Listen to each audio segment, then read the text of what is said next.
Drop it.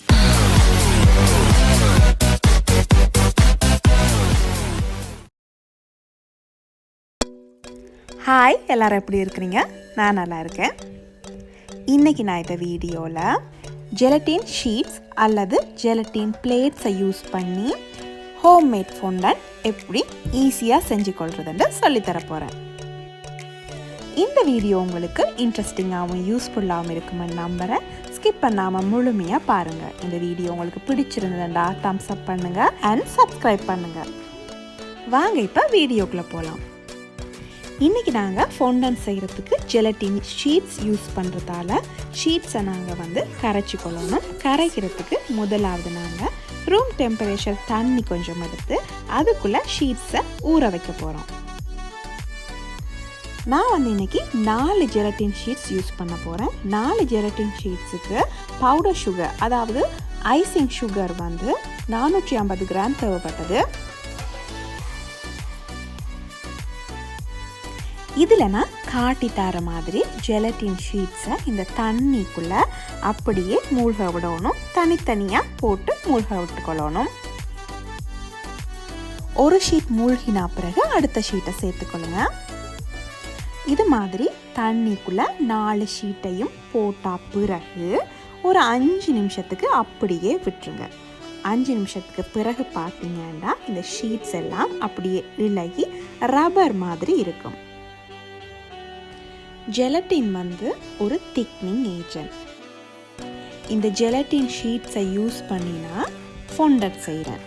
ஆனால் நீங்கள் marshmallow செய்கிறதுக்கு, ஜெல்லி செய்கிறதுக்கு, ஏதாவது டெசர்ட் செய்கிறதுக்கு இந்த ஜெலட்டினை இது மாதிரி கரைச்சிட்டு யூஸ் பண்ணலாம். இதில் பார்த்தீங்க தானே நல்லா ஊறினா பிறகு இந்த ஷீட்ஸ் எல்லாம் நல்லா இழுப்பட்டு ஜெல்லி மாதிரி இருக்கும். நான் தண்ணியெல்லாம் வடிச்சிட்டு இந்த ஜெலட்டின் ஷீட்ஸை மட்டும் மைக்ரோவேவ் பண்ணி எடுக்க போகிறேன். மைக்ரோவேவ் பண்ணுறதுக்கு ஒரு 15 நிமிஷம் விடுங்க. 15 நிமிஷத்துக்குள்ள நீங்கள் பார்க்காதீங்க, ஒரு 10 நிமிஷத்துல இருந்தே செக் பண்ணுங்கள். ஜெலட்டின் எல்லாம் உருகிட்டு தாண்டு. மைக்ரோவேவ் இல்லாமல் எப்படி செய்கிறதுண்டா, நீங்கள் அடுப்பு ஓன் பண்ணி அதுக்கு மேலே ஒரு சட்டியை வைங்க. அந்த சட்டி நிறைய சூடாக தேவையில்லை. உங்களோட கை வைக்கிற அளவுக்கு சூடான உடனே நீங்கள் அந்த அடுப்பை ஆஃப் பண்ணிவிட்டு அதுக்குள்ளே ஜெலட்டின் ஷீட்ஸை போட்டு நல்லா கரைச்சி கொள்ளுங்க. ஜெலட்டின் இந்த கன்சிஸ்டன்சிக்கு வரும் வர கரைச்சி கொள்ளணும். இனி நான் இதுக்கு 1 டேபிள் ஸ்பூன் பட்டர் சேர்க்க போகிறேன். பட்டர் இல்லாட்டி மார்கரின் இல்லாட்டி வெஜிடபிள் ஷார்ட்னிங் எது வேணுமென்றாலும் சேர்த்துக்கொள்ளலாம். இதில் நான் 1 டேபிள் ஸ்பூன் பட்டர் சேர்த்துட்டு இந்த ஜெலட்டினில் இருக்க சூட்டுலேயே இந்த பட்டரை கரைச்சி கொள்ள போகிறேன். உங்களுக்கு ஜெலட்டின் ஆறிட்டுதாண்டா கொஞ்சம் மைக்ரோவில் அடிச்சிடுங்க. இப்போ நான் இதில் 2 table spoon glucose syrup, homemade glucose syrup சேர்க்க போகிறேன். நீங்கள் கடையில் வாங்கினதுண்டா ஒயிட் கலரில் இருக்கும். இது கொஞ்சம் கலராக இருக்குது. ஆனால் நாங்கள் பவுடர் சுகர் எல்லாம் கலந்து எடுக்கும்போது எங்களோட ஃபோண்டன்ட் ஒயிட் கலராக மாறிடும். மூண்டையும் நல்லா உண்டாகும் வர நல்லா கலந்து கொள்ள போகிறேன்.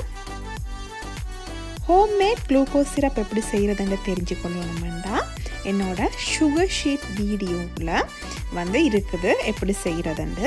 விருப்பமெண்டா அந்த வீடியோவை செக் பண்ணி பாருங்கள், லிங்க் தரேன். அப்படியும் உங்களுக்கு குளுக்கோஸ் சிரப் செய்ய முடியாட்டி கவலைப்படாதீங்க. உங்கள்கிட்ட இருக்குது தானே தேன், அதாவது ஹொனிஷ் தேன், ஹனி நீங்கள் யூஸ் பண்ணி கொள்ளலாம். ஹனி இங்கே எல்லாமே தேனியிலேருந்து வர ஹனி இல்லை, சுகர்லேருந்து தான் செய்கிறாங்க. ஸோ நீங்கள் அந்த ஹனியை கூட யூஸ் பண்ணி கொள்ளலாம். இனி நான் ஐசிங் சுகரை கொஞ்சம் கொஞ்சமாக சேர்த்து கொள்ள போகிறேன். இதில் எனக்கு ஐசிங் சுகர் 450 கிராம் தேவைப்பட்டது. உங்களோட அந்த ஜெலட்டின் கன்சிஸ்டன்சியை பொறுத்து 450க்கு மேலேயும் போகலாம், இல்லாட்டி 450க்கு குறைவாகவும் போகலாம். இது மாதிரினா 450 கிராம் பவுடர் சுகர், அதாவது ஐசிங் சுகரையும் கொஞ்சம் கொஞ்சமாக சேர்த்து ஃபோண்டன்ட்டை செஞ்சு எடுத்துக்கொள்ள போகிறேன்.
இனி நான் கையை யூஸ் பண்ணி ஃபொண்டண்ட்டை குழைக்க போகிறேன். ஃபொண்டண்ட் இந்த கலராக இருக்குதுன்னு யோசிக்காதீங்க. முழுசாக பவுடர் சுகர் எல்லாம் போட்ட பிறகு இந்த ஃபொண்டண்ட்டை கலர் மாறிடும். பியோர் ஜெலட்டின், மார்ஷ்மெலோவில் இதில் எல்லாம் ஃபொண்டண்ட் செய்கிற வீடியோஸ் நான் ஏற்கனவே போட்டுக்கிறேன். கேக் ஆர்டிஸ்ட்ரி என்ற பிளேலிஸ்ட்டில் போய் செக் பண்ணி பாருங்கள். ஃபொண்டண்ட்டோட நீங்கள் லிக்விட் கலர், ஜெல் கலர் இல்லாட்டி பவுடர் கலர் எது வேணுமென்றாலும் கலந்து நீங்கள் வந்து மார்ஷ்மெலோவை கலர் பண்ணி கொள்ளலாம். இது மாதிரி ஃபொண்டண்ட பதம் நல்லா வரும் வர நல்லா குழைச்சி கொள்ளணும்.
இப்போ எங்களோட ஃபொண்டண்ட பதம் வந்து நல்லா கணக்காக இருக்குது. நல்லா குழைச்சி எடுத்துக்கொள்ளுங்க. இது மாதிரி நீங்கள் அமர்த்தினீங்கன்னா எந்த விதமான ஸ்க்ராட்சும் வராத மாதிரி நல்லா குழைச்சி எடுத்துக்கொள்ளணும். இப்படி குழைச்சி எடுத்த பிறகு நல்லா ஒரு ஃபோலியில் சுற்றி நீங்கள் வந்து ஒரு 2 ஹவர்ஸாவது வைக்கணும். நான் வந்து ஓவர் நைட் வைக்க போகிறேன். ஓவர் நைட் வச்சா நல்ல ஒரு பதத்தில் வரும். ஸோ ஓவர் நைட் வச்சுட்டு அடுத்த நாள் காலையில் எப்படி இருக்குதுன்னு பார்ப்போம்.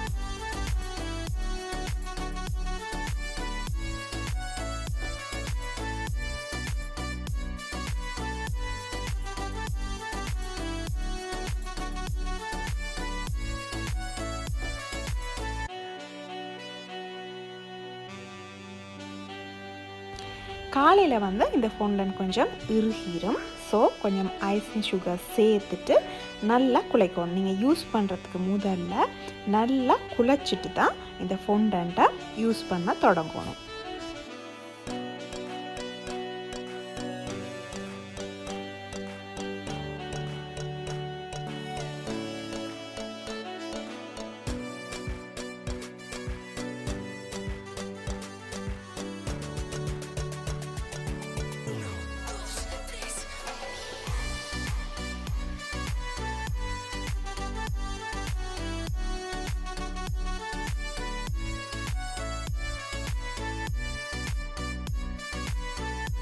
நான் நம்புகிறேன் இந்த வீடியோ உங்களுக்கு யூஸ்ஃபுல்லாகவும் இன்ட்ரெஸ்டிங்காகவும் இருந்திருக்குமெண்டு.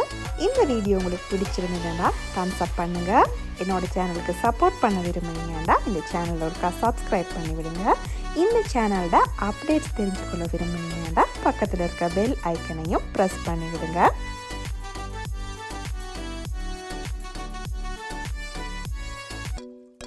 இப்போ எங்களோட ஃபொண்டன்ட் வந்து ஃபொண்டன்ட் ஐசிங் கேக் செய்கிறதுக்கு ரெடியாக இருக்குது.